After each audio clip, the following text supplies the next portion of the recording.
O direito penal, felizmente, é uma das coisas mais importantes que nós temos atualmente em nossa sociedade e serve justamente para isso, para proteger aquela pessoa que não está disposta a delinquir, mas que, infelizmente, pode, de alguma forma, vir a ser perseguida pelo Estado. A ampla defesa é uma possibilidade de, processualmente, você apresentar todos os meios de prova admitidos em direito para a sua defesa. Os direitos humanos protegem os seres humanos.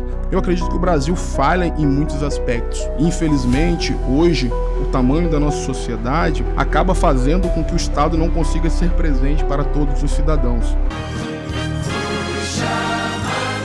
Colégio Adventista apresenta, pela primeira vez em Cachoeiro, Grupo Prisma Brasil. Eu vou proclamar em nome, Senhor. Dia 30 de novembro, às 19 horas, na Igreja Batista Renovada do Balão. Com o meu coração. Para maiores informações, escaneie o QR Code na tela ou acesse doit.com.br/prisma-brasil. Organização e realização, Colégio Adventista de Cachoeiro de Itapemirim. Dia 30 de novembro, vamos louvar juntos com o Prisma Brasil. Te vejo lá!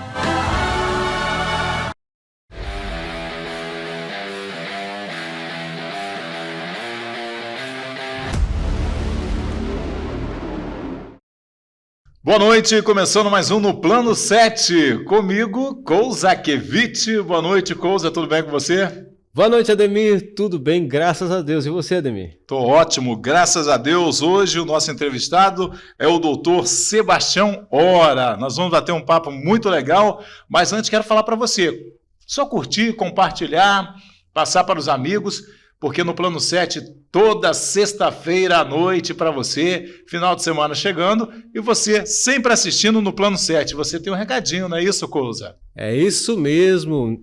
Essa noite nós temos a presença de nosso parceiro Bom Chá. Bom Chá é uma marca de suplemento, Ademir. Como que está a sua suplementação? Como que está a sua vitamina, os seus minerais? Estou precisando muito. Vou começar a academia na segunda-feira, vou malhar, então vou ter precisado de uma creatina, vou precisar de uma massa e eu vou precisar do Bom Chá também. Então, cara, a Bom Chá tem vários suplementos que vai te atender lá, cara.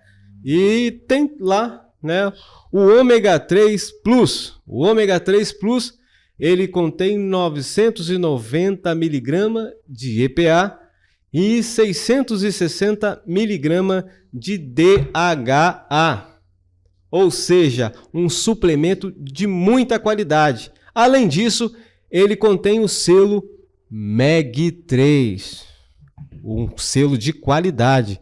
Então, a Bom Chá é o suplemento que faz bem para a sua rotina. Bora, Ademir. Doutor Sebastião, olha, tem um presente para o senhor aqui. Muito obrigado. Presente para o senhor, tá certo? Muita coisa boa aí. E daqui a pouquinho nós estaremos falando, né? Já, vai pegar aí, Elviro, faz favor. Opa! Falando aqui, neste momento, né, que está começando no Plano 7, já fizemos aí o merchan, né? Exatamente. Doutor Sebastião Hora, candidato à subseção, é isso? Justamente, Ademir. Abordando temas de direito criminal, a sua candidatura. Boa noite. Boa noite, Ademir. Boa noite, Anderson. Boa noite, os telespectadores e ouvintes aqui no Plano 7. É uma grande satisfação e orgulho estar presente aqui hoje e poder contribuir aqui à disposição de vocês e agradeço o presente aqui. Tenho certeza que muito sugestivo a minha pessoa. Ademir, A gente sempre conversa, aquela... Pode falar. ele viria antes aqui, no nosso Plano 7, né, no dia do debate, mas aconteceu, né, alguns imprevistos, né, e aí o debate acabou se tornando uma sabatina. Sabatina. E aí o doutor não veio porque não havia necessidade, mas o doutor prontamente ele se propôs a estar com a gente, né, nos auxiliando naquele momento, né, importante para a cidade, mas infelizmente aconteceu o que aconteceu e a gente fez a sabatina como a gente reservou aquela data para aquele dia e a gente fez a sabatina. Bom, sem querer me justificar, né, porque tem muita gente que me para, você falou mal do Ferraço, gente. Texto sem contexto por pretexto Não é isso? Acabou acontecendo, porque acabou acontecendo isso naquele dia e nós fizemos aqui, né, uma nota de repúdio. Eu não só apenas falei do Ferraço, falei do Libardi, falei do Ferraço, falei do Castiglione, falei da Lorena e não falei do Léo Camargo, porque o Léo Camargo esteve no debate, mas é vida que segue, Ferraço ganhou, parabéns, não é isso? O senhor estaria aqui com a gente e tem muita gente que me para, você falou mal do Ferraço, eu quero ver agora. Ferraço, já estou te convidando aqui juntamente com o Júnior Correia, não é isso, seu vice, para participar do nosso podcast. Será que ele vem? E a nota, gente, a nota é do diretor aqui, tá? Isso. É o diretor que descreveu aquela nota de repúdio e ele interpretou aquela nota de repúdio. Eu tenho que falar, porque se tem uma produção, quando tem um TP, nós temos um TP aqui, ó, suplemento que faz bem para a sua rotina, é qual? É da Bom Chá. Então, esse é o TP que nós temos ali. Eu tenho que ler o TP. A produção na época do jornal, só para o senhor que está aqui da OAB, é interessante. Tem muita gente que me parou, até hoje me para. Fala, o que você fez? O jornalista, ele escreve o texto e eu apenas apresento o que está ali no TP. Só isso, eu sou um mero apresentador. Mas quem é Sebastião Hora? Bom, Ademir, não é? E Anderson, primeiro, felizmente, né, finalizamos o processo democrático e excepcional, que são das eleições, justamente. Agora voltamos todos a sermos um só, não é? Pró-Cachoeiro, para o nosso município. Verdade. E que possamos aí avançar ainda mais nas políticas públicas e nesse auxílio necessário que o Executivo fornece à sociedade, né? Parabéns ao prefeito Ferraço, parabéns ao vice-governador Juninho, o vice-prefeito, me perdoe, Juninho. Já está profetizando? E que tenham aí um grande sucesso, né, durante o seu mandato, que é o mais importante. E agradecendo ao né, ao prefeito que está saindo, Vitor Coelho também, com né? Toda certeza. Pelos 8 anos que ele teve aqui. Deixa suas marcas no município. Ninguém agrada ninguém. E Sebastião da Hora quem é? Bom, Sebastião Hora é um advogado, não é? Tem um pouco mais, completando, na verdade, meus 12 anos de carreira. Tenho orgulho também de já ser professor universitário há pouco mais de 5 anos, onde me realizo também dentro da sala de aula, tenho muitas satisfações. E também tenho a alegria de hoje, já há algum tempo, participar do Sistema OAB, buscando contribuir para a advocacia da nossa segunda subseção. Também em minha vida pessoal sou pai, inclusive recentemente agraciado, não é, com um pequeno rapazinho aí, está em casa lá, Heitor, pouco mais de 30 dias, e já com a nossa princesa Helena e minha esposa, Franciele, rainha e soberana de tudo que a gente tem lá por nossa casa. Filho também, obviamente, e um cidadão aí que busca tentar contribuir de alguma forma dentro do seu trabalho, dentro da sua família, dentro da nossa sociedade. Nasceu em Cachoeiro de Itapemirim? Não nasci em Cachoeiro de Itapemirim, mas tive a grata alegria de me tornar cachoeirense desde os 9 anos de idade, quando aqui cheguei na cidade, a família do meu pai são daqui, fui nascido no Rio de Janeiro, me mudei para cá ainda muito novo e já nem sotaque mais possuo, não é? Então já me acapixabei há bastante tempo. Não existe mais esse lance de arroz com casca. De forma alguma, agora já é pocar e tampar. E o sol tá pocando, né? É isso mesmo. O pai, no caso, o pai milita na área? Alguém da família? Não, meu pai, ele também é advogado, mas a profissão principal dele é a medicina. E ele fez, eu acredito, que o direito e se imiscuiu na advocacia pela paixão que quase todos nós temos pelo direito aí, e de forma geral, mas atuou muito pouco, desde quando chegou aqui, retornou para Cachoeiro, não atuou no direito, né, não tive essa graça, né, de já ter algum caminho pré-andado aí antes de mim na advocacia, tive que desbravá-la desde o início por conta própria. Hoje conto, né, com a colaboração de minha esposa, conto com a colaboração de amigos e felizmente estamos aí já na praia há alguns anos, né? Bom, vamos falar então de direito criminal? Por favor. Por favor, doutor Sebastião, como o senhor avalia o estado atual do direito criminal no Brasil e quais os principais desafios enfrentados? Olha, excelente pergunta, não é? O direito penal ele deve ser desmistificado. Existe um preconceito muito grande imposto ao direito criminal. Acredita-se que o direito criminal ele é proposto para defender ou para tutelar pessoas que delinquem, pessoas que vão contra a lei. Muito pelo contrário, o direito criminal ele é a última defesa que o cidadão tem contra o poderio do Estado, contra a soberania de excesso de poder que o Estado possui. E o direito penal ele se torna uma barreira desse arbítrio exclusivo do Estado para que o cidadão sinta-se protegido, possa se defender, possa se justificar e possa apresentar o que de fato para ele entende como real. Pelo contrário, o direito penal ele traz penas para aquelas pessoas que delinquem com a lei. E o Estado tem a função de, dentro dos limites abstratos impostos em cada uma daquelas penas, aplicar o direito penal. E aplicar o direito penal de acordo com a regra processual. Porque precisamos de ter regras e limites para que não haja o abuso do poder estatal, como vemos até hoje em diversas sociedades, que não no nosso país. Esse preconceito, essa ideia que se foi formalizada ao direito penal é de que ele está posto para se defender quem delinque. Muito pelo contrário. O direito penal é responsável em diversos momentos pela absolvição de uma pessoa. E se ela foi absolvida se levando ao crivo do Estado e submetida ao processo como é devido e estipulado pela lei, significa que ela é inocente. E se ela é inocente, ela conseguiu se proteger de todo esse excesso de poder do Estado exclusivamente por meio do direito penal. Então, o direito penal, felizmente, é uma das coisas mais importantes que nós temos atualmente em nossa sociedade e serve justamente para isso, para proteger aquela pessoa que não está disposta a delinquir, mas que, infelizmente, pode, de alguma forma, vir a ser perseguida pelo Estado, porque sabemos que a administração é feita por ser humano e seres humanos são falhos. E por que não temos, assim, uma proteção contra tamanho poderio? Por favor, Anderson. Todos têm direito à ampla defesa. É uma garantia constitucional. É uma garantia constitucional. De alguma forma, existem pessoas que são beneficiadas por essa situação de ampla defesa, por ter bons advogados, advogados de boa fala, de boa defesa. Veja bem, o advogado ele não está para se beneficiar ou para se utilizar da lei de uma forma avessa que ela foi posta. Ao Sim. contrário, o advogado ele está como técnico sábio da lei.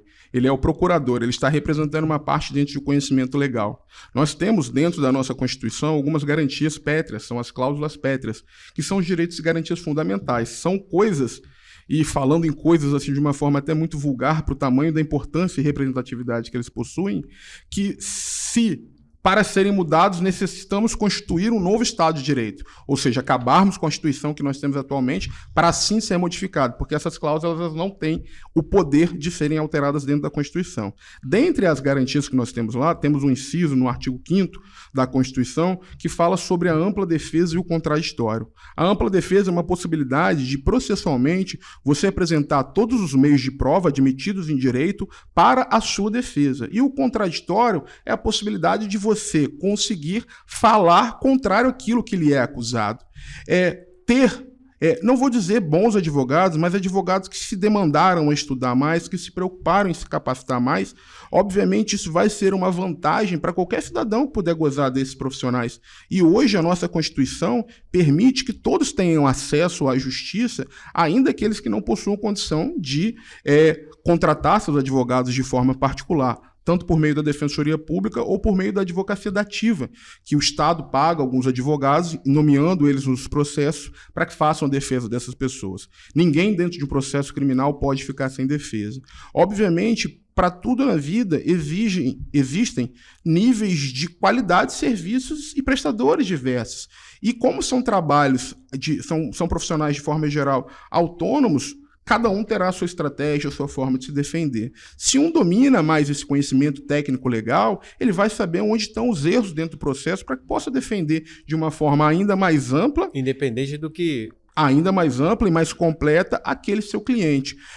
Há o benefício, sempre, e em tudo que nós fizermos na vida, buscar pelo melhor serviço vai nos beneficiar. Né? Então, certamente, se você tiver essa disponibilidade de também buscar pelo melhor serviço, e falo para você, por conhecer que os 1.656 advogados que nós temos ativos em nossa advocacia de Cachoeiro, temos excelentes profissionais na cidade, Então, temos essa possibilidade e nos demais municípios também, né, que circundam aqui, que são responsáveis pela nossa subseção, os quais compõem esse número que eu falei, temos excelentes advogados. O Estado tem excelentes defensores, os dativos temos excelentes advogados.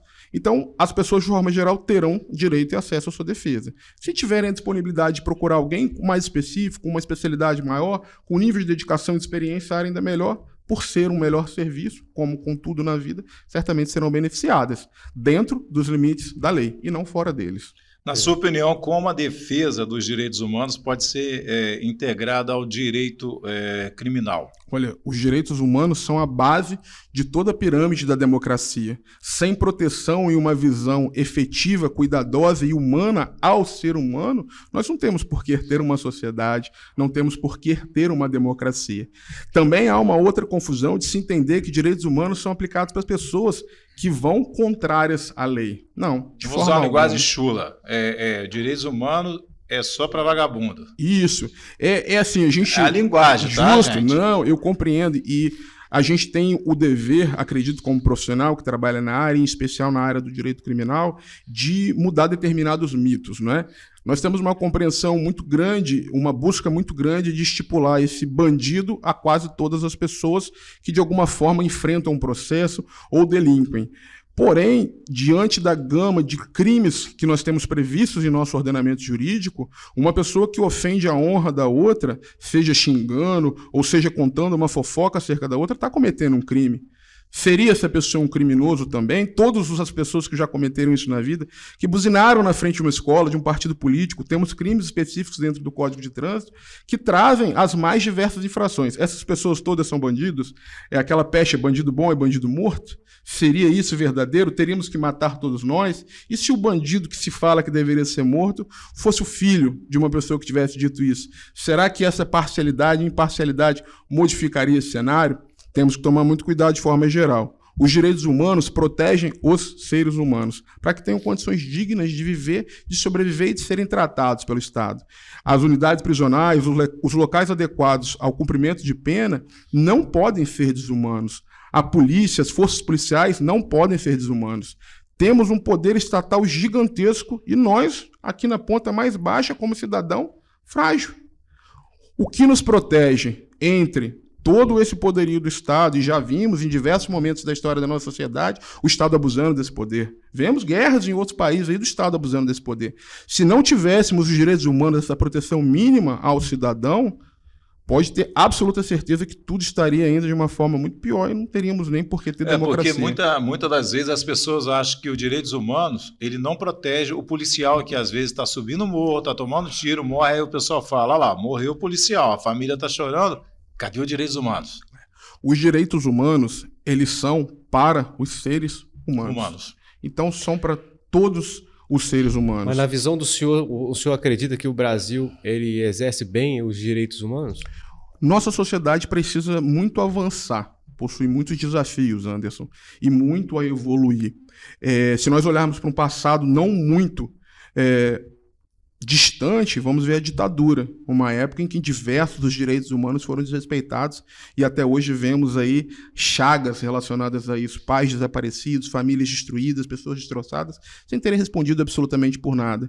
Por vezes, acreditamos que seria um cenário real porque não fomos nós que sofremos, mas as famílias, as pessoas que sofreram diretamente com isso, têm essa compreensão de uma forma diversa. A evolução que o nosso país vem passando, ele necessita avançar muito mais. Eu acredito que o Brasil falha em muitos aspectos, não é? Infelizmente, hoje, o tamanho da nossa sociedade acaba fazendo com que o Estado não consiga ser presente para todos os cidadãos. E isso dificulta muito que esses direitos humanos sejam respeitados para essas pessoas, em especial que possuem menor condição econômica, os mais afetados, os mais à parte da nossa sociedade. Na nossa própria Cachoeiro, determinados bairros aqui, vemos situações de pessoas que moram em casas cercadas por papelão, cercadas por madeira retirada de rua, coisas que estavam no lixo. Será que essas pessoas estão gozando de todos os direitos humanos, as quais o nosso Estado e a nossa Constituição garantem? Seria ausência de informação? Certamente não. Eu não tenho... Eu acho que seria ausência, na minha opinião, meu achismo seria ausência do Estado, porque se a gente parar para analisar, se uma pessoa está sofrendo isso tudo, porque a Constituição brasileira fala que nós temos direito a isso, a um salário digno, aquilo, e a gente não vê isso no Brasil. Nós temos um Código Penal de 1940. Justo. Né? Em 1940, o Código Penal era para 1940. Nós estamos em 2024.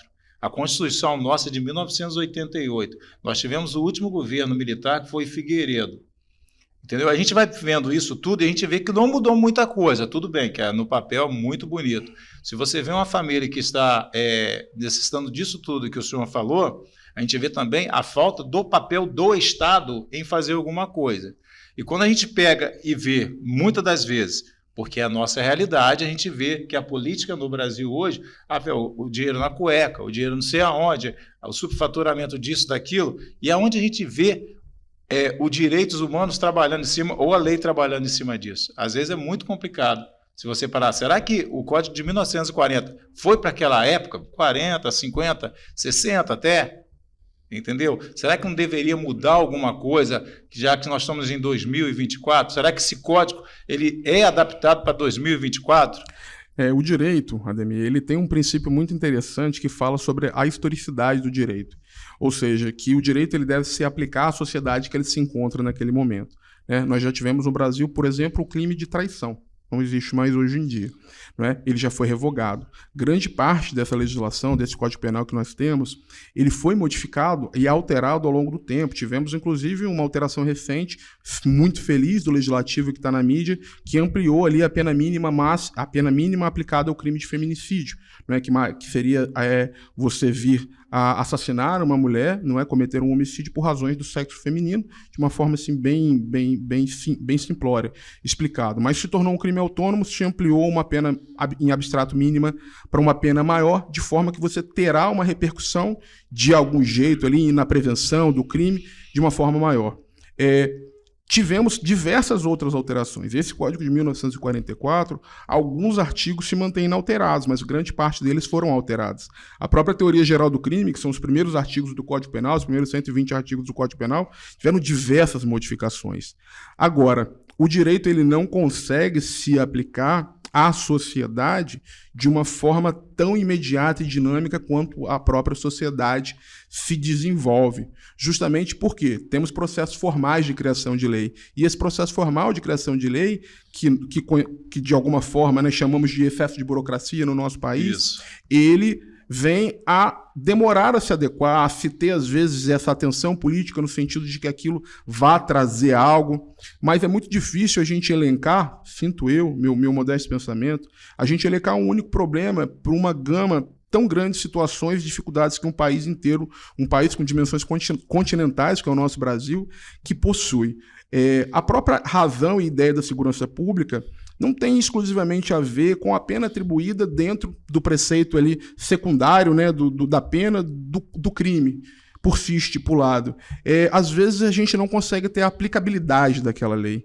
Nós não conseguimos ver que aquela lei venha a ser respeitada. A nossa legislação é muito avançada, temos um Estatuto da Criança e Adolescente extremamente avançado, temos diversos termos de proteção, hoje de tutela jurídica, extremamente avançados.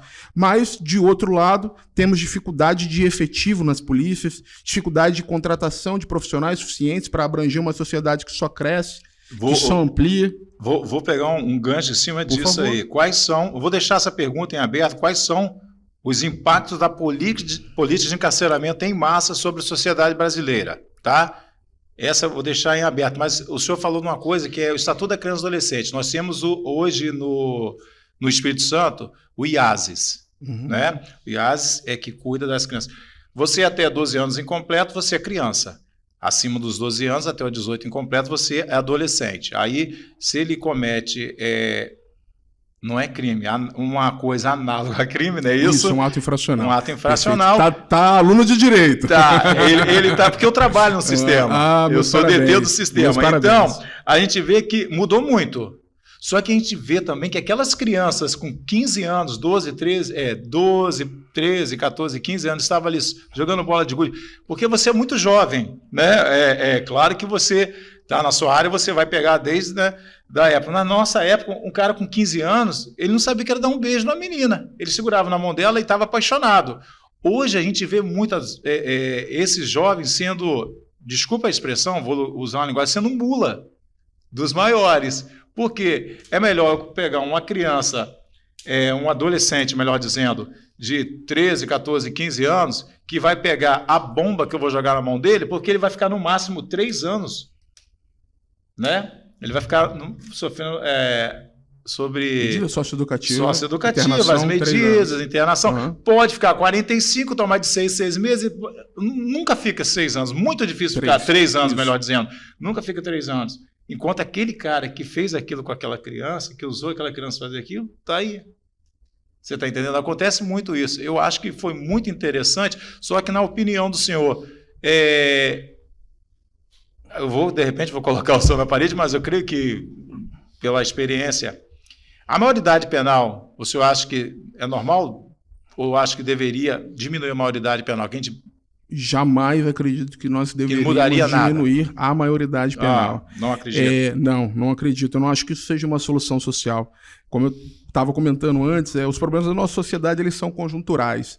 Para que um adolescente, uma pessoa que não tem 18 completo, quantas pessoas conhecemos às vezes que têm mais de 18 anos e que a gente sente que não desenvolveram toda aquela maturidade necessária à idade, né? Imagine uma pessoa com menos, né? Imagine uma pessoa com menos de 18 anos vindo a cometer um ato infracional. Se a gente exclusivamente acreditar que uma modificação de uma política pública de um impacto absurdo na nossa sociedade, de redução de maioridade, conseguiria resolver problemas que demandam de uma atuação extremamente estrutural do próprio Estado, né? A gente estava citando antes da questão das faltas de efetivo da polícia. A gente verifica o governo do Estado ampliando o número de viaturas, ampliando o número de concursos, mas a sociedade cresce num ritmo muito maior do que o Estado, de alguma forma, consegue protegê-la e agir. E não por culpa dos brilhantes profissionais que nós temos em todas as polícias, dos quais tenho até orgulho de ter alguns amigos. Perfeito? Porque falta estrutura do Estado, né? Nós temos uma sociedade com muita gente, com uma quantidade infeliz de criminalidade ocorrendo e que as polícias não conseguem abraçar. Sobre o Estatuto da Criança e Adolescente que você citou, o ECRIAD, eu tive uma oportunidade ainda no meu período de faculdade de estagiar na Defensoria Pública, a doutora Viviane Terezinha Romanelli, a quem tem todo o meu respeito e honra e agradecimento e gratidão por tudo que aprendi com ela, e também com o doutor Bruno Danorato, dentre outros tantos defensores, mas à época eu tive a oportunidade de estagiar numa vara da infância e juventude e vi uma série de atos infracionais, tive contato com o ECRIAD. E, de fato, dentre as medidas que nós temos no ECRIAD, a última e a mais gravosa é a internação.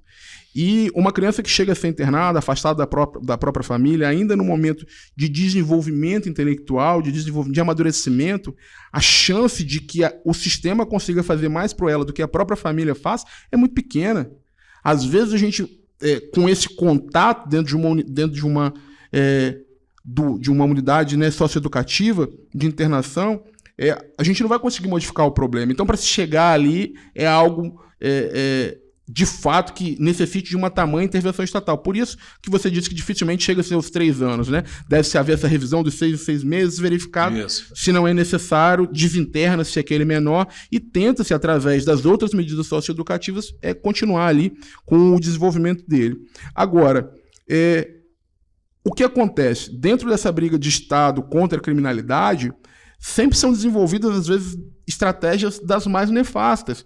E uma delas foi entender que o menor, aquele com 18 anos, ele não sofre pena, e sim uma medida socioeducativa de internação, que tem um limite máximo de 3 anos. 3 anos. Então é muito mais fácil para ele cooptar esse menor e, em troca, ele entregar arma, entregar um poderio de uma arma, entregar dinheiro, entregar coisas que certamente aquela criança, dentro da situação social que ela se encontra, ela não teria a possibilidade de acessar sem aquilo que é fornecido para ela.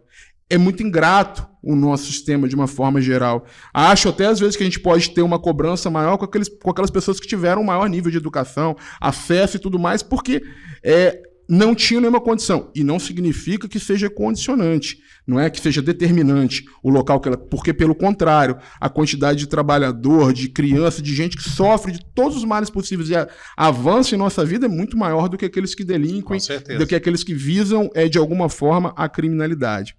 Somente reduzir essa maioridade, a gente conseguiria chegar a essa resolução que se acredita, ou ampliaria ainda mais esse outro problema que você me questionou, do superencarceramento em massa da nossa sociedade. Será que isso não ampliaria ainda mais? Atualmente, Ademir, o nosso sistema prisional do Brasil, Anderson, ele não tem a quantidade de vagas necessárias aos mandados de prisões existentes. Ou seja, já não tem espaço para todo mundo que deveria estar preso. O senhor tem uma noção de quantos, eu vou falar do presídio, do PRCI em Cachoeiro, quantos estão encarcerados ali? Na PRCI, eu acredito que sejam próximo a 1.000 internos. 1.000? 1040. 1040, correto? 1040. O Isso. senhor já visitou o IASES? Unisul? Já fui ao Unip? IASES há muitos anos atrás. Visita. Muitos pra anos você ver. atrás. Eu quero parabenizar. Muitos anos atrás. Não, o pessoal, você está falando do governador. Quero parabenizar o trabalho do governo Renato Casagrande, que depois de 10 anos ele deu um concurso para o IASES. Está vindo outro concurso do IASES, da Polícia Penal ele também deu o concurso. Vai dar da Polícia Civil, segundo o que está falando. Aí o pessoal vai falar, é política. Não. Se você parar para analisar como que é o lugar ali dentro, precisa. Às vezes você trabalha ali dentro, você tem que fazer, o cara trabalha e vai lá fazer um extra porque não tem material humano, que não tem para trabalhar ali dentro. Então você para analisar. Aí você pega uma maior também, vai dentro da PRC e vê o quantitativo de agentes, de policial penal hoje, não agente mais, agente socioeducativo, IAS e policial penal. É muito difícil. Ô, doutor, então de alguma forma o senhor, em miúdos, o senhor quer dizer que falta de repente uma ação mais apurada do Estado com relação àqueles que são os cooptadores? Veja bem, hoje a lei já prevê diversos tipos penais para aquelas pessoas que se utilizam de alguma forma dessas crianças. Que aliciem os O menores. que eu imagino que poderia trazer uma maior paz à nossa sociedade seriam que essas forças estatais que trabalham na persecução criminal fossem mais equipadas, que de alguma forma elas tivessem uma opção de cumprir o trabalho delas da forma como elas deveriam, da forma como o Estado deveria agir. É muito difícil só criticar, Anderson, e só achar, de alguma forma, espaço para se jogar pedra. A atuação de uma gestão pública é muito complexa, porque ele não consegue atuar em somente uma área. Não é similar a uma casa nossa muito grande. Você tem que resolver diversos problemas ao mesmo tempo e de áreas completamente diferentes e diversas. Então, é muito difícil a gente tentar resumir todo o problema a somente uma ação. Porque, veja bem, certamente não dentro dessa coletividade que nós temos esplêndida do nosso país, temos diversos outros pensadores e pessoas com muito mais conhecimento e domínio de causa do que a gente. Será que, se fosse somente uma solução tão simples, eles já não teriam chegado a essa resolução dessa? É óbvio que a gente enxerga que determinadas ações podem trazer algum resultado maior.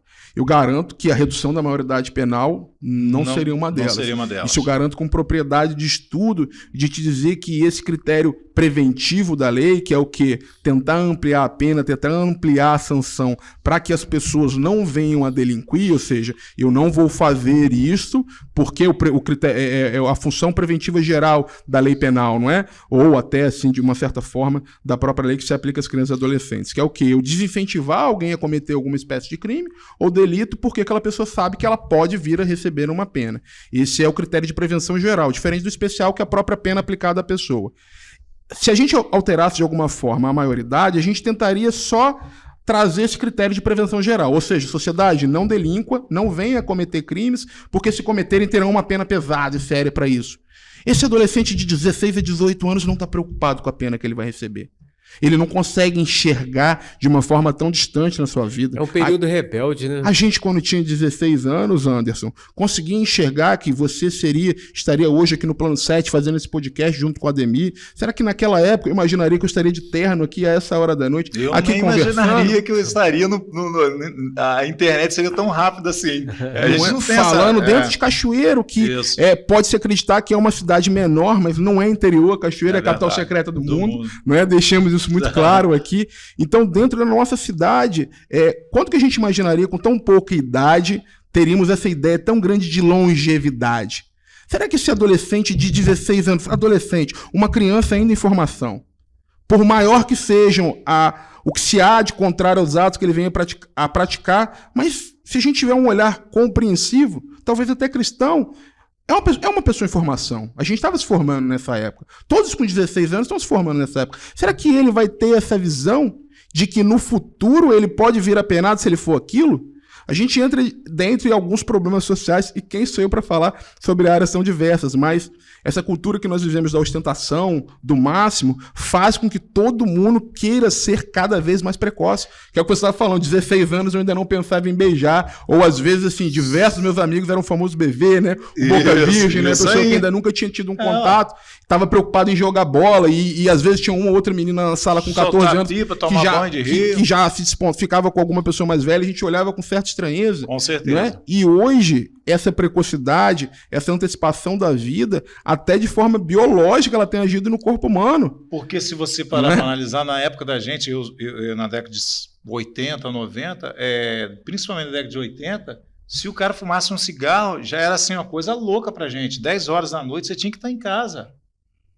Então hoje não, você pega esses jovens, cara, e olha que eu não estou fazendo média com ninguém aqui, que todos sabem que eu tenho a tendência à direita, entendeu? De ver família, igreja, tal, contra muita coisa que eu tenho. Mas a gente vê dentro do IAS, por exemplo, você tem professores ali dentro, escola, você tem psicólogos, você tem pessoal de enfermagem, você tem tudo ali dentro para tentar dar o melhor, mas a cabeça deles, você pega um garoto hoje que toma um monte de remédio, outro que é quase normal, é muito complicado, só o cara vendo aquilo dali. Aí você tem muita coisa, tem meninos ali que não eram nem para estar ali, a realidade. Se você pegar um médico e fazer, não eram para estar ali. Mas estão ali. Não tem verdade, aonde vai colocar eles. Para estar ali, nenhum deveria estar. Porque se chegaram ali, houve alguma falha. Alguma falha. Alguma falha. Isso, lá em cima, uma falha. Não, eu não acredito nesse determinismo que a pessoa já saiu predeterminada. Não, eu não estou falando de Deus, não. Eu estou falando uma falha do sistema lá perfeito, em cima, lá em cima. Perfeito. Achei que era um determinismo que nasceu para fazer aquilo. Não é? Porque se você pega, igual você falou, você vê um cara igual a Neymar, usando um carrão, esses garotos vão lá, um cara que saiu, Neymar de repente não saiu de uma favela, mas você pega uns garotos desses que saem da favela, os garotos querem ser, eu quero ser igual aquele cara, o estilo de música que eles querem é o estilo do cara da favela. Às vezes o exemplo que eles têm está na favela. Você está entendendo? E isso é complicado. Entendo. A sociedade é muito dinâmica, não é? Agora, se houve alguma falha para que aquela criança chegasse ali, e não só pelo ambiente que ela nasceu, né? Porque se a gente for tirar assim pelo conceito da favela, é o que está à margem da sociedade, é onde o Estado não conseguiu chegar, mas é onde a gente encontra uma quantidade absurda de gente honesta e normal, e trabalha e se esforça e tem com todas as dificuldades a mais que nós não tivemos. Alguns acabam caminhando, não é, Ademir, para aquele lado ele teve ausência de educação, ele teve ausência de família, e às vezes nem de uma forma, a gente às vezes quer responsabilizar um pai e uma mãe que tiveram que sair durante o dia, 6, 5 horas da manhã, pegar trânsito, chegar no trabalho, chegar 8 horas da noite. E não tem como deixar aquele filho com ninguém. Com ninguém. Então, achar responsáveis e culpados depois que a obra pronta se demoliu é muito mais fácil, né? Eu tenho um amigo que fala sobre engenheiro de obra pronta, né? A gente ser engenheiro de obra pronta é muito fácil, porque você já viu o resultado que aconteceu. Agora, eu não sei se vocês têm filho, né? Eu tenho 2 filhas. Que legal, meus parabéns, né? E depois que a gente começa a ver esse processo de educação, de formação, a gente entende que a vida é muito mais complexa do que a gente imaginava, porque nem sempre a gente consegue aqueles resultados que a gente achou que conseguiria de uma forma tão fácil, tão simples. Não faz isso, faça isso, não é? É justamente ter o oposto. É engraçado que quando isso acontece, né, quando a gente se torna pai, a gente passa até a valorizar muito mais os pais. Né? Eu sempre falei isso. Por que o meu pai ficava lá na janela me esperando? Tem um ditado antigo, Anderson, meu pai sempre fala para mim que a gente aprende a ser filho quando vira pai e a ser pai quando vira avô. Não é? Eu ainda não tive a oportunidade de virar avô, mas quando eu virei pai, eu de alguma forma posso ter aprendido a virar filho, porque a gente vê o sacrifício, a abnegação e a dedicação que a gente tem aos nossos filhos, né? E a gente consegue, com um raciocínio lógico muito rápido, pensar assim, meus pais fizeram isso por mim. E aí você fala, como que eu não os valorizei, eu não compreendi o tão difícil que era isso até hoje, não é? Eu sempre falo, hoje eu valorizo mais, porque eu fui criado só pela minha mãe. Sim. E eu valorizo muito a minha mãe hoje. Aí eu falo para minha filha, e eu tento colocar na cabeça da minha filha a minha mentalidade. É muito difícil. Difícil. Porque eu falo assim, se eu tivesse a sua idade, eu estaria rico.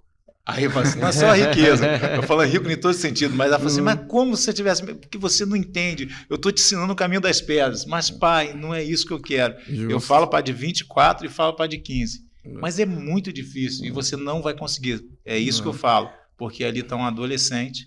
E informação. Não Então, é? numa formação que a cabeça, não adianta você colocar na minha cabeça com 55, De forma alguma. numa garota de 15 anos, na outra de 24. E biologicamente, né, estão acontecendo uma série de relações ali físico-químicas que nem você mesmo consegue compreender, não é? O próprio puerpério, o pós-parto de uma mãe, a quantidade de relações que estão acontecendo ali dentro do corpo da mulher são absurdas, não é? Porque vem o medo também. Muitas das vezes vem o medo. Meu Deus, com quem ela vai namorar? Meu Deus, será que sair com alguém vai rolar lance de drogas? Porque esse é o medo que a gente tem. A gente tem o medo de drogas, a gente tem o medo de alguém com maldade. Com certeza. Hoje o mundo está tão estranho que você fica com medo de tudo. E aí você acaba colocando uma redoma em volta dos filhos. Aí você fica chato, né? Fica. Aí ele fica mais rebelde ainda. E quanto mais não você fala, mais sim ele ouve, não é? A minha jovem senhora de 7 anos lá já tem me ensinado bastante sobre esse não sim, não é? Esse não sim. Mas voltando à sua fala sobre essa relação do que o Estado fornece dentro do IASES, né, e dentro dessas outras unidades de internação, é uma obrigação do Estado. O que visa a lei, o que visa o sentido penal, em especial ali já depois dos 18 anos, que é a ressocialização, e na verdade o menor não é esse interesse, a ressocialização, porque ele ainda nem terminou de ser socializado. Então você não consegue ressocializar alguém que ainda estava sendo socializado. É você retornar ele ao seio social, né? A ideia, a última ação do Estado ao menor é tirar ele da sociedade, é internar ele, né? É levar uma casa. E lá deve ser o melhor âmbito possível para ele entender sobre esses valores que talvez ele tenha perdido. E eu quero assim, tá falando muito de IASES, eu quero passar uma coisa. Os caras que estão trabalhando, eles estão aprendendo a trabalhar com esses meninos. Porque muitas das vezes o Estado não investe em você. Porque você vai fazer um processo seletivo de 1 ano, podendo renovar por mais 1 ano, só que você começa a entender que você tem que ser pedagógico lá dentro. Porque muitas das vezes você entra, você Braddock, acabou esse papo de Braddock, não existe mais. Nem na Polícia Penal existe mais isso. Está todo mundo pegando isso que você tem que ser. Eu acho que tem muita coisa que está se invertendo. Porque às vezes o policial penal está vendo que esses caras precisam. A lei, você está pagando uma coisa que a lei está ali. Você não precisa fazer mais nada, é só cumprir o seu papel, levar o alimento, proteger esses caras, ver o médico, porque ele já está pagando porque a lei pegou em cima dele. Você não precisa fazer mais nada. E esses garotos você tem que... porque eu falo que a gente dá conselho demais. Muitas das vezes nós somos mais psicólogos do que agentes socioeducativos. Isso, no que puder contribuir, tão certo. Você contribui, né? Você fala, só que... Por que morrem tantos quando sai dali? O que se começa, assim, é muito difícil na vida. Eu fico triste, doutor, porque eu vejo muitos garotos que eu convivi ali que a gente vê que tem talento demais ali dentro. E aqueles talentos daqui a pouquinho estão sendo enterrados. Eu passei, Ademir, pelo sistema prisional, embora não me recorde tão bem do IASES, tenha feito essa inspeção lá atrás, na época da Defensoria Pública. Eu trabalhei muitos anos na APAC, ali na frente do IASES, né, desde quando houve a abertura dela. Fui estagiário na APAC, depois tive a oportunidade de gerir lá o setor jurídico. E tenho coisas de pessoas que lamentavelmente faleceram, internos que fizeram algum trabalho que eu comprei na época para de alguma forma tentar auxiliar e faleceram. E eu olho para aquilo dali com uma recordação de que o que não é falado para todo mundo que de alguma forma está ingressando nessa criminalidade com essa intenção de ter longevidade na vida, isso não existe. Né? Não existe, assim, de forma geral, longevidade no crime, em especial crimes violentos. Porque violência atrai violência de uma forma geral. Então a gente não tem uma expectativa de vida. É muito triste pra gente, Ademir e Anderson, ver que a gente perde vidas por faltas de ações nos momentos que elas deveriam ter ocorrido ao longo desse processo de educação e de formação daquele menor, daquele adolescente. Imagine que você está sentindo alguma espécie de tristeza porque você trabalhou com aquela pessoa. Imagina a família dela. A mãe. Porque mãe é mãe. Mãe é mãe. Com certeza. Você vai dentro de uma unidade prisional, a primeira pessoa que está visitando o filho é mãe. É a mãe. É a mãe. É quem tem um âmago que saiu do âmago dela, saiu de dentro dela.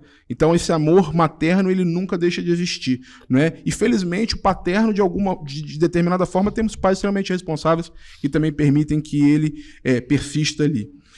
Agora, imagine essa família que perdeu um adolescente, né? Imagina aquela sociedade, aquele meio social. A gente está falando da destruição de várias vidas, e não só de uma. E né? 90%, doutor, é envolvimento com drogas. 90% é a droga, a guerra que mata ele. O tráfico, ele tem diversos outros crimes conexos a ele que acabam acontecendo dentro daquela perspectiva de como ele funciona em si, não é? E o fato de homicídios, não é, latrocínios, enfim, dos crimes mais diversos e crimes violentos, não é? Porque a gente fala que o processo penal é onde a gente vê o sangue do réu, onde a gente vê acontecendo a dinâmica do que vem a se passar ali, a situação de fato que está sendo levada a juízo. E a gente costuma enxergar isso no crime violento. Agora, de uma certa forma, você falou sobre uma palavra aqui muito interessante, e é o que a gente deveria ter mais aversão na nossa sociedade, que é a corrupção.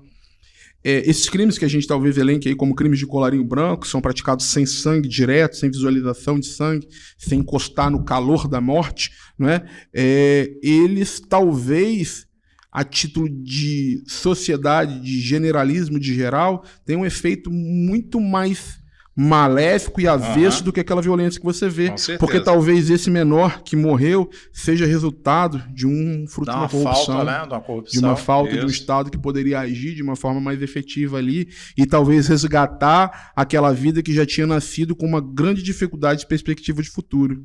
Porque a vida tem a ver com perspectiva de futuro, né? Viver tem a ver com perspectiva de futuro. E quando a gente cria nossos filhos, a gente pensa nisso. Qual vai ser o melhor futuro que eu posso aplicar para ele, né? E passar determinado tempo, se você conseguiu desenvolver a formação dele, a estabilidade dele, a autonomia dele, o que você pensa? Missão cumprida, posso ir. Não é? Posso descansar um pouco mais. Justamente. Nós vamos falar sobre a subseção, né? Estou à disposição, talvez falando demais.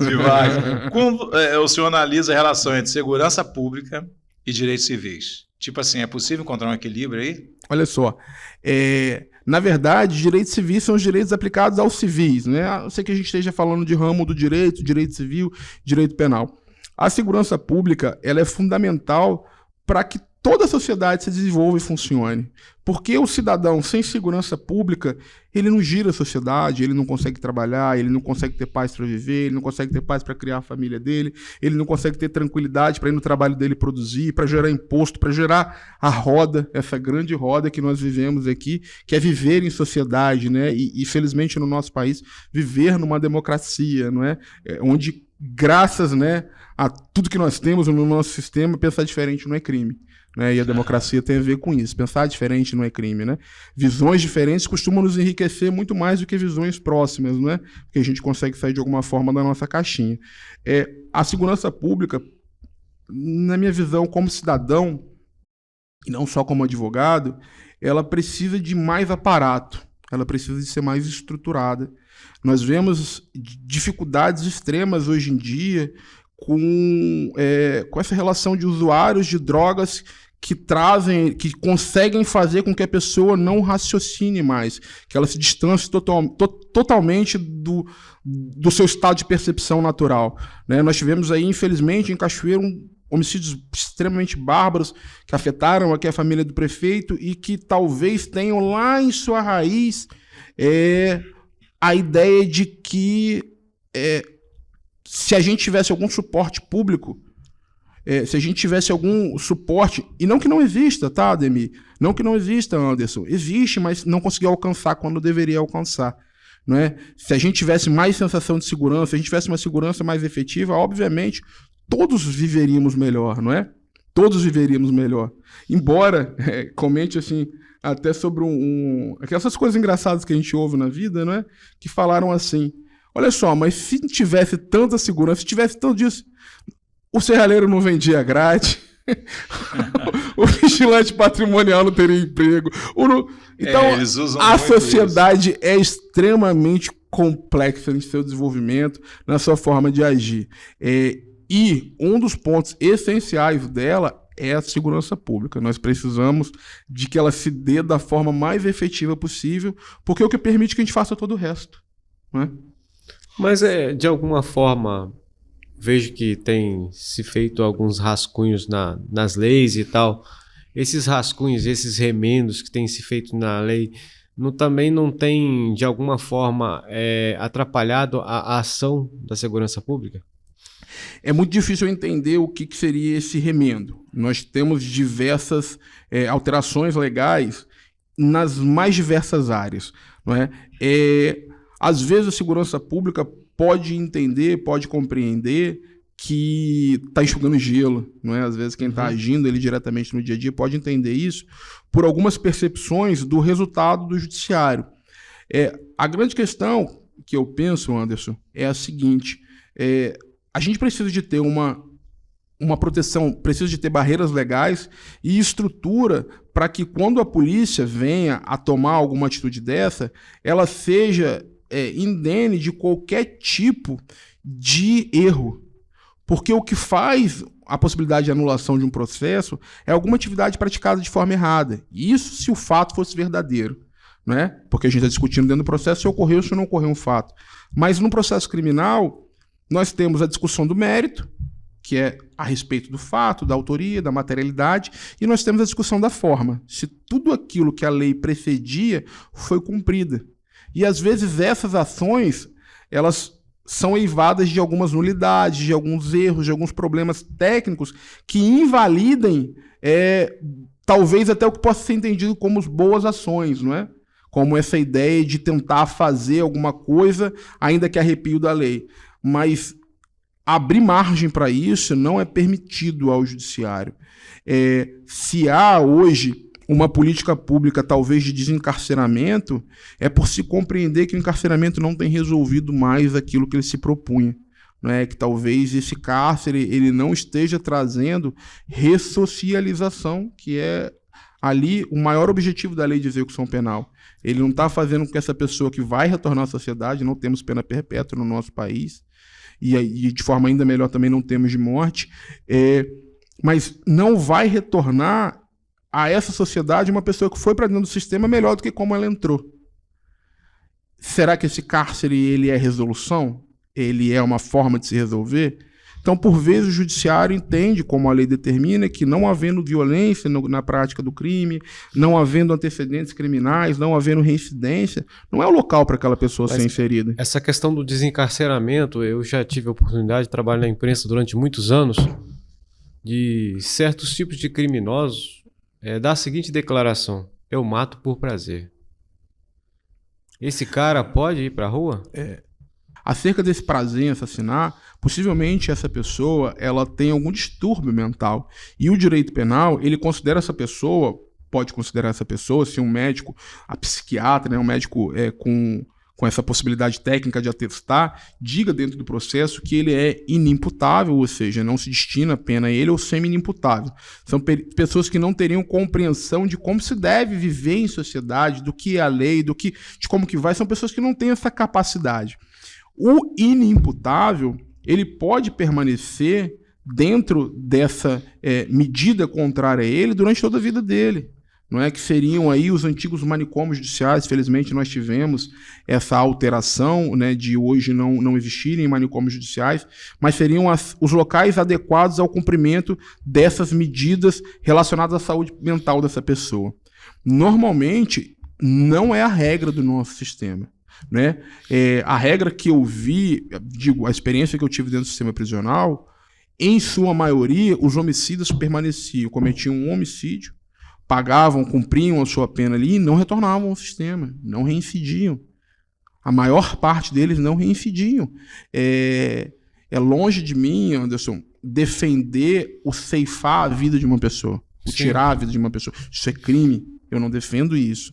Eu sei que hoje em dia existe uma excludente de ilicitude, que é a legítima defesa, que me permite que, em defesa de direito meu ou de terceiro... Na verdade, se citar mesmo por essa questão de a gente está citando aqui no assunto de desencarceramento. Né?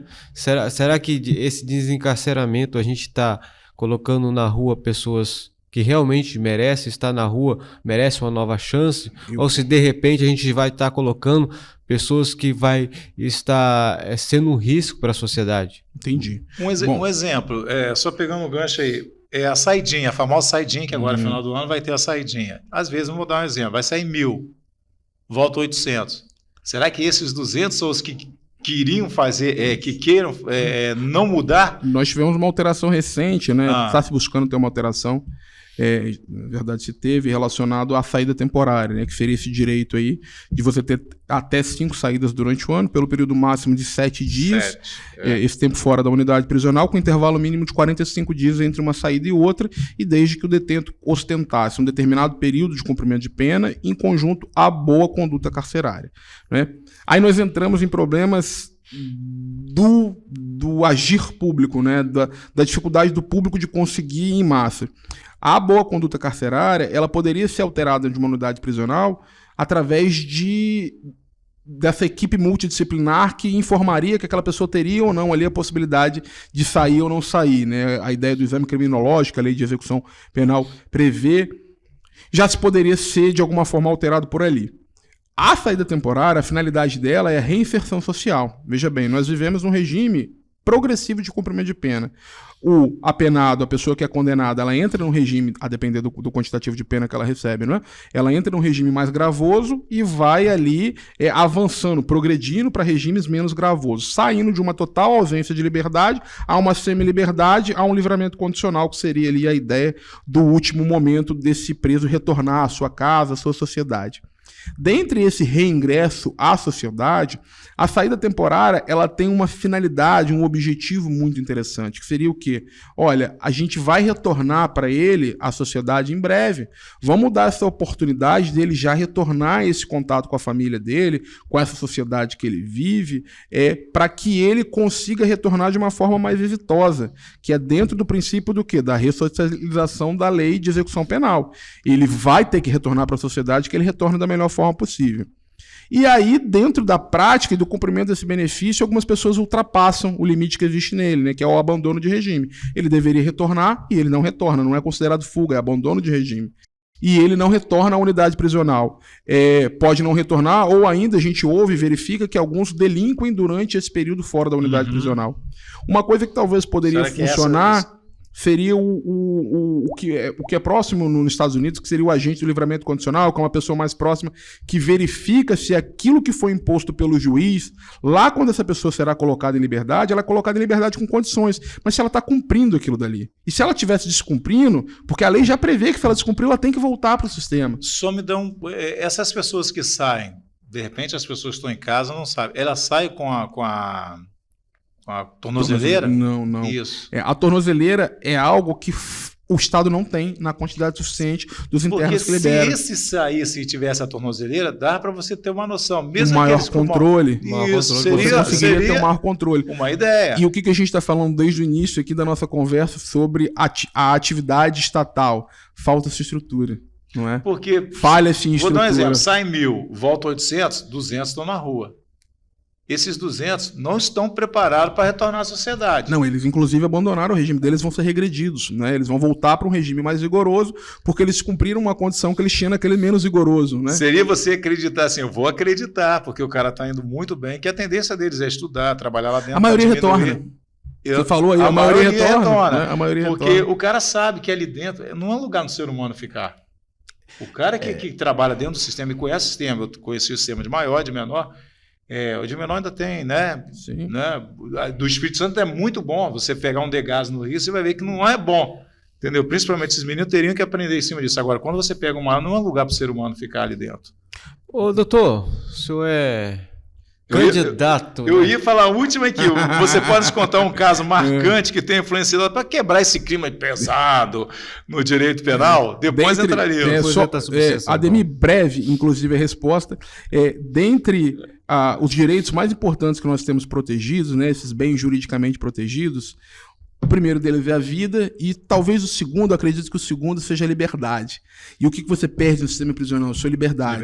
E todo mundo entende o quão é ruim ser preso a partir do dia que não é mais você que decide se abre ou não a porta. Isso aí. Não é? É quando você entende que você nunca... O quão importante e valorosa é a sua liberdade. Nossa. É a partir do dia que você não consegue mais abrir a porta. Não é? Caso marcante.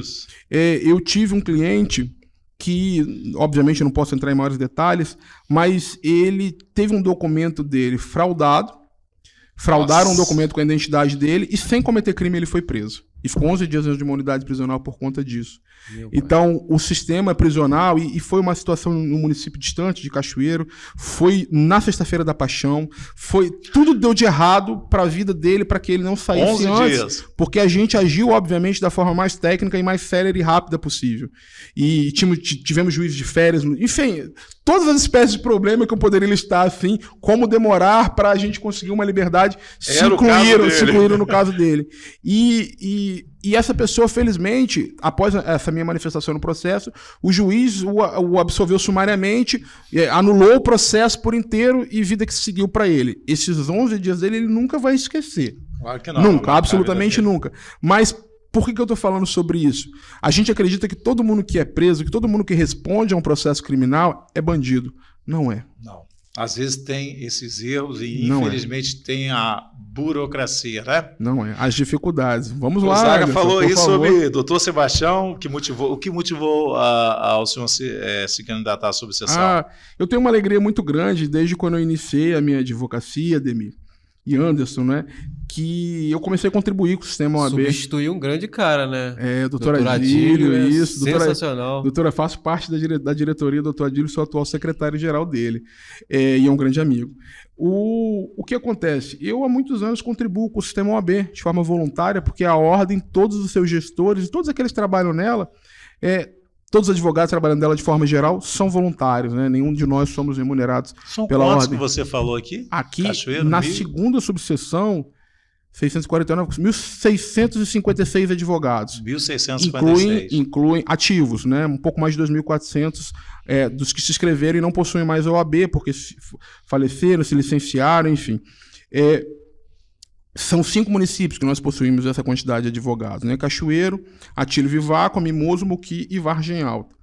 Espalhado nesses 5 municípios temos essa quantidade de advogados. Desde quando eu ingressei na minha advocacia, 12 anos atrás, eu sem ter nenhum padrinho, sem ter nenhuma possibilidade de já ter um caminho andado para mim, eu procurei a ordem para buscar contribuir através da comissão do jovem advogado que existia na época, era a comissão da advocacia início de carreira.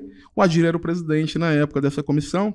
E ali, chegando na OAB, logo após ter pego minha carteira, eu me senti muito bem recepcionado pela comissão. Já haviam advogados com um pouco mais de experiência, colegas que estavam ali para tentar, não é, de alguma forma, diminuir essas dificuldades de uma nova vida profissional, que todos aqueles que se inserem em um novo contexto profissional passam. E eu tive uma gratidão muito grande a esse respeito e essa colaboração que teve na minha vida. Continuei contribuindo sempre de forma voluntária nessa comissão. Tive a oportunidade, depois de alguns anos, me tornar o coordenador, o presidente dessa comissão. Passei nela por 5 anos, passei por outras comissões na OAB, participei da comissão do advogado idoso, que me traz uma alegria muito grande, porque é muito diferente você falar de jovem, da dificuldade que aflige o jovem e da dificuldade que aflige aquela pessoa com mais experiência ali na advocacia. Tive a oportunidade de passar por essa comissão. Tive a oportunidade de ser secretário-geral já no 2º mandato, né, como estou hoje, e de participar da Comissão da Advocacia Criminal aqui da OAB do Estado do Espírito Santo, fazer vistorias em unidades prisionais, contribuir com os parlatórios, contribuir com equipamentos que a OAB, por falha estatal, acaba tendo que levar ao sistema prisional. A gente auxilia com os intercomunicadores, por exemplo, dos parlatórios, que é onde os advogados, em sua maioria, têm o contato e a conversa ali com os seus clientes. Então, diante de todas essas possibilidades de contribuir, acabou sendo algo meio que orgânico essa candidatura para que, se a gente de alguma forma consiga avançar ainda mais. Quais são as principais metas? Manter tudo aquilo. Nós temos um programa de proposta assim, já estipulado e criado, né? A gente tem a intenção de buscar facilitar ainda mais a vida do advogado, né? E digo ainda mais, na verdade, assim, não facilitar ainda mais, facilitar a vida do advogado, porque a nossa vida é dura, não é? A nossa vida é difícil. O trabalho da advocacia é um trabalho muito complexo. Parece, né? Não, sorriso, parece ser bem jovem, tá sempre com sorriso no rosto. Isso é a barba branca já está denunciando, né? Eu brinco com os outros, assim, a pálpebra já tá tremendo, já começou a tremer, já senta na frente do computador, às vezes dá uma taquicardiazinha. Você bem-vindo. Tá usando um pouquinho bem-vindo, né? Eu ainda tô falhando com a vista, assim, naquele estilo assim.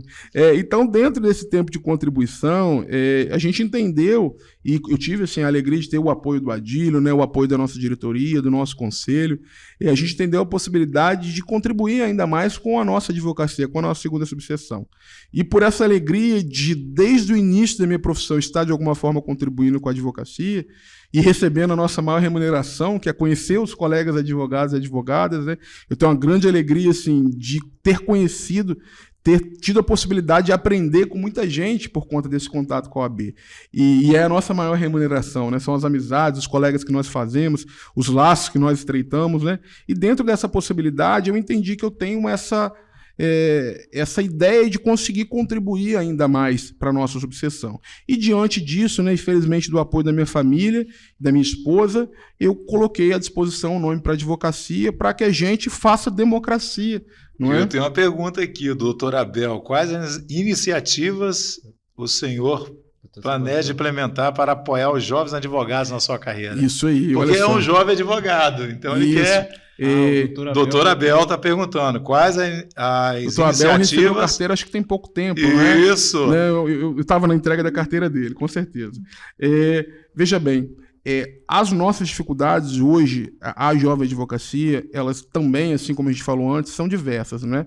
Nós temos uma necessidade de prospecção de mercado por uma pessoa que às vezes nunca teve alguma pessoa que tivesse adiantado ou facilitado a vida dele. Ele saiu da faculdade 5º ano, 6º ano, é o mais difícil, né? Que é aquele ano que você muda de estudante para vir a desenvolver alguma espécie de trabalho ali. E se na advocacia chegou, muito bem-vindo à profissão mais democrática do nosso país, mas você vai ter aquela dificuldade de prospecção de cliente, você vai ter a dificuldade de, propriamente, capacitação dentro do seu estudo ali, da sua atuação diária, essa relação empírica que somente a experiência traz para a gente, do trato, do entender quais guerras devem ser travadas, do entender a forma de tratar, de lidar com o judiciário, de entender essas vicissitudes do ser humano de uma forma geral.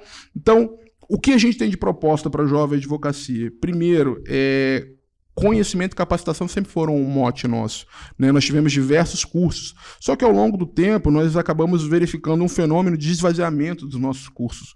Embora tenhamos cursos ali presenciais na subseção, palestras presenciais, o colega não consegue ir, e não é só por falta talvez de vontade dele, não, é porque ele está com uma outra atividade profissional. A gente está no mundo tecnológico, a gente consegue desenvolver isso. Vamos criar, né, temos ideia de criar o canal da OAB no YouTube da segunda subseção, virtualizar o nosso auditório e transmitir esses cursos e palestras para que esse colega consiga assistir de onde ele estiver, ainda que cumprindo o prazo, e que aquilo fique armazenado para que seja uma vitrine de conhecimento ali criada pela nossa subseção. Isso não é somente problema para a jovem advocacia. Esse gerenciamento profissional, todas essas ideias de grande parte de dificuldades técnicas que a pessoa pode ter ali, conhecimento através de um terceiro, a gente vai ter que a gente busca e já faz isso, vai buscar mais auxiliar nessa capacitação. Hoje também é um outro problema para a jovem advocacia, a relação da advocacia dativa. O que é advocacia dativa? A nossa legislação permite que hoje o juiz solicite a atuação de um advogado para aquela pessoa que não tem condição de constituir um advogado no processo, que esteja sem, e condene o Estado a pagar uma indenização para esse advogado por ele ter atuado naquela causa. E por conta disso... Interessante. Isso é advocacia dativa. Por conta disso, há alguns anos atrás, o governador do Estado ele emitiu uma portaria criando uma tabela e uma possibilidade de valores à advocacia dativa de receber por aqueles atos de uma forma mais facilitada. E por que mais facilitada?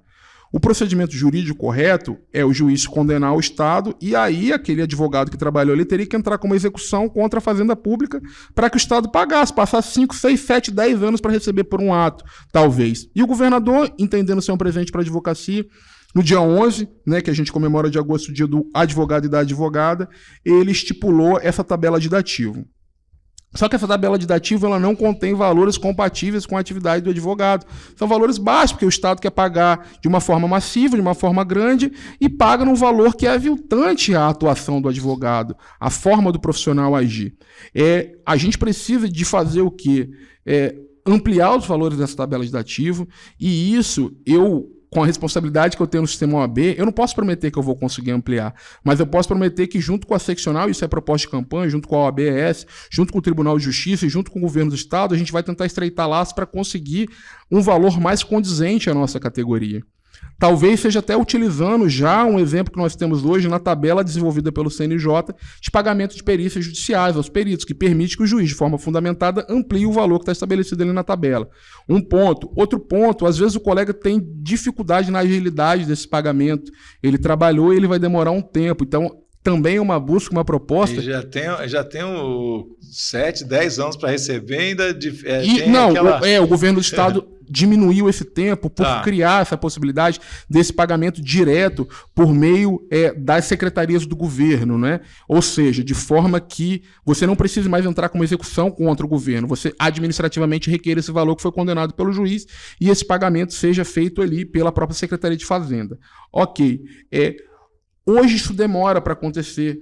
Não é que demore 5, 10 anos, mas às vezes demora 60 dias, 70 dias. Uma burocracia. E as necessidades são urgentes para essa jovem advocacia, ainda mais alguém que às vezes é o primeiro formando da sua casa. Às né? vezes até se decepciona, né? Rapaz, eu me formei, mas ainda tem o lance da OAB, que é uma faxina danada, o cara tem que passar ali. Tem uma prova para ele ser admitido dentro da ordem, que tem requisitos mínimos para aprovação do colega, né, de quem vai virar advogado.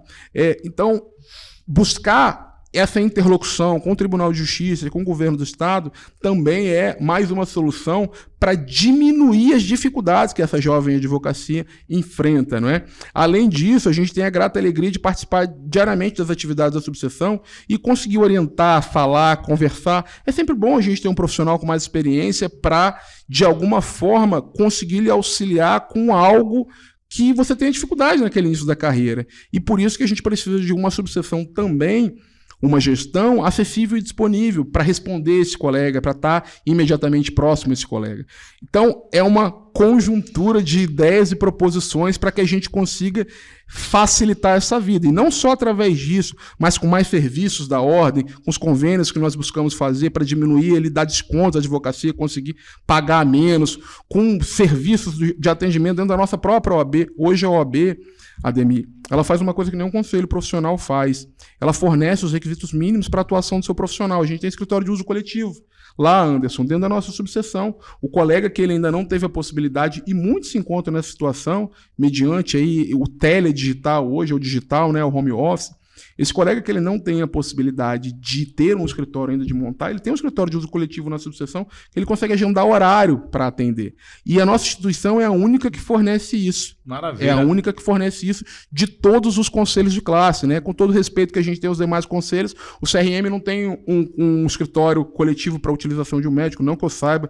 Às vezes eu estiver cometendo aqui algum equívoco que me perdoe. Peguei a minha OAB, eu já tenho o meu escritório coletivo. Lá, você tem diversas comissões hoje que vão lhe auxiliar a área de interesse que você quer vir a atuar. Você tem uma diretoria, um conselho ativo. Então, assim, é difícil para todo mundo, né? Às vezes um pouco menos para alguns, mas todo início de carreira é difícil para todo mundo.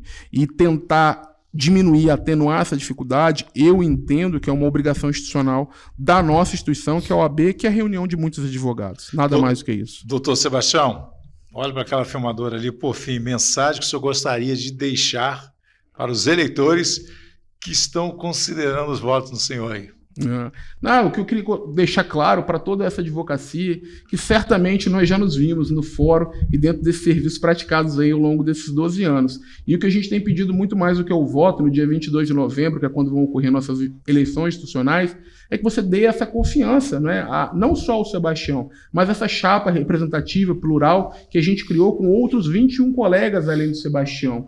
Uma chapa que busca, dentro do trabalho, de que todos esses já contribuíram à ordem, outros tantos tenham a contribuir, faça com que toda a advocacia se sinta representada, que se sinta acolhida e que, mais importante, tenha a OAB como um órgão parceiro ao desempenho de sua atividade profissional. Porque a OAB se trata disso, de uma reunião de advogados que estão no propósito de fazer mais para a nossa profissão, para a advocacia. E esse o meu compromisso com toda a advocacia de nossa subseção, se assim derem a graça de nos escolher no dia 22 de novembro, chapa 1 para a presidência e gestão da segunda subseção. Ô, doutor, antes, uma rapidinha só, por favor, antes de eu terminar. Ele já fez o... Não, já fez aí. qual é o segredo, assim? Existe algum segredo para as pessoas passarem na prova da ordem? Nossa, eu ia perguntar isso. Nós temos até um advogado entre nós, assim, formado, Já tentou mas... 3 vezes, mas todas as 3 bateu na trave. Bacharel em Direito. Bacharel em Direito. Tô brincando. Olha só, a OAB, ela é uma prova eliminatória, ela não é classificatória. Então você não está disputando com todo mundo, você está disputando com você mesmo. Você.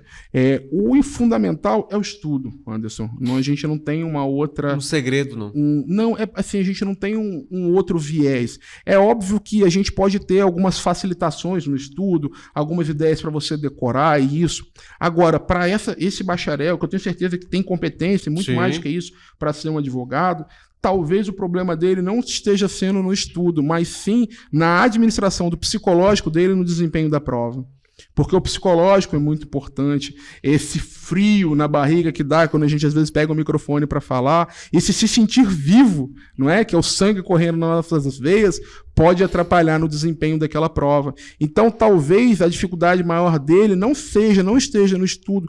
Procurar uma assistência profissional de um psicólogo, todo mundo deveria ter um advogado, um psicólogo, um médico, e eu acho que um dentista também, né? Diante de tantas outras profissões essenciais da nossa vida. Mas para que talvez ele tenha alguma assistência de um profissional técnico e não do conselho do vizinho, né? Coloca água quente com sal do lado do pé que vai dar certo, né? Toma chá de arruda no dia. Não, mas de uma assistência profissional técnica no sentido de falar assim, olha, vamos buscar essas estratégias para você chegar mais tranquilo na prova. Porque a prova da OAB, ela não exige nada além do que você aprendeu dentro da faculdade. E hoje temos diversos cursinhos preparatórios, excelentes cursinhos preparatórios. A internet nos dá aula gratuitas de praticamente todos os temas que buscam abreviar em alguns minutos o ensino que a gente tem que passar por volta de 5 anos ali dentro de uma faculdade, né? E não só o ensino jurídico, mas o mais importante que é o das nossas vidas. Muito bem, chegamos ao final de mais um No Plano 7, doutor Sebastião Hora, candidato à subseção, falamos de muita coisa de direito criminal, batemos um papo aqui.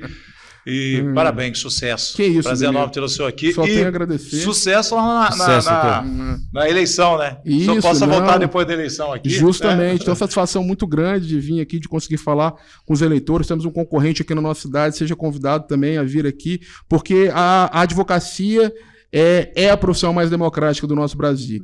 E confluir ideias é extremamente importante para esse processo democrático, da gente entender como que a gente pode participar do nosso futuro.